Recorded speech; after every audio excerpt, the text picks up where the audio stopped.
Hey guys, John V from PhoneArena here. Right now you're watching our video review of the Lenovo ThinkPad 8 tablet. Lenovo has been pretty busy in the Windows 8 mobile computing space, and the ThinkPad 8 tablet shared another offering in their arsenal, and it's really impressive for its affordable cost at $400. It bears the iconic ThinkPad name, but looking at it, it doesn't look like it has the same design aesthetics we'd come to expect.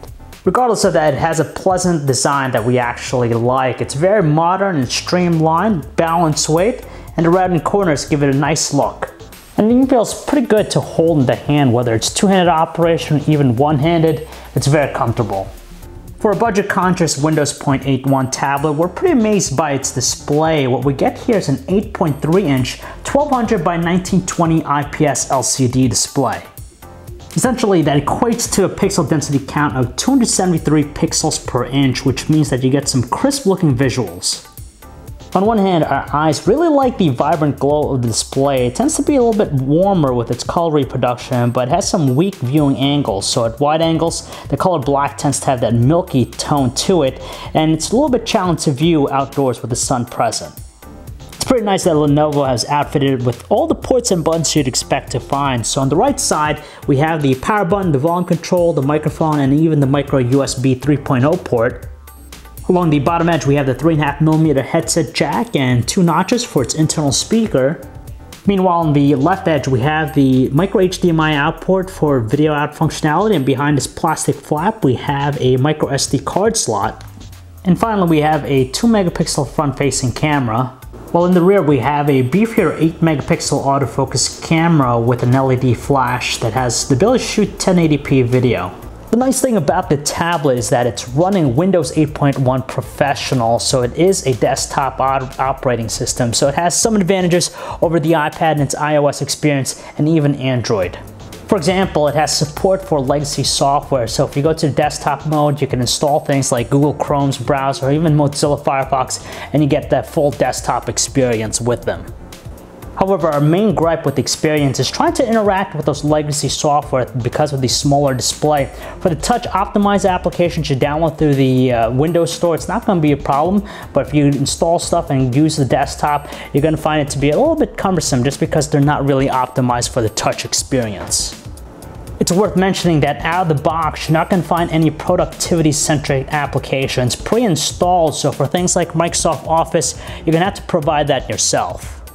For typing, we recommend using the portrait keyboard option just because our thumbs are able to encompass the layout, whereas with landscape, it's just a little bit more cramped. Our review unit here is powered by a quad-core 1.46 GHz Intel Atom Z3770 processor coupled with 2 GB of RAM and the Intel HD graphics. For basic things, there's no problem, it's fairly responsive, but for more processor-intensive stuff, you tend to notice just some slowdown and longer load times. Thankfully, the experience is buttery smooth when it comes to surfing the web with the Internet Explorer browser. It loads up complex pages with no problems at all, and what we get here are some smooth kinetic scrolling and pinch zooming. The music player is the default Windows one, so nothing really much to say about it. It's functional and easy to use. As far as the audio quality, it's pretty loud through the speaker, but seeing that they're placed in the back, they kind of lose their commanding presence. Out of the box, it supports a wide array of different video codecs, and the display is pleasant enough to watch high-definition videos. The camera app is pretty bare bones, so hardcore shutterbugs might not be too pleased with it. We have an option to shoot panoramic or 360 views, and we have the ability to adjust the exposure, but that's pretty much it. Our biggest issue with the camera is its problematic focusing. It just takes a long time and it's hard to actually get it to adjust properly, but if you're able to do it, you can take some pleasant looking photos outdoors where there's plenty of sun. However, you could pretty much forget about using it under lower lighting conditions just because there's a heavier presence of noise in the shots, and on top of that, you have grainier details. If you use the LED flash, it's also finicky just because it tends to overexpose our images. Again, the focus is an issue when it comes to shooting 1080p videos. It just takes a long time for it to adjust, but once you do, you get some okay looking videos. Battery life is pretty average just because we're able to get by through a normal work shift with no problems at all. So an 8-hour typical work shift, no issues for normal usage. But if you're more of a power user, you might have to recharge it every now and then.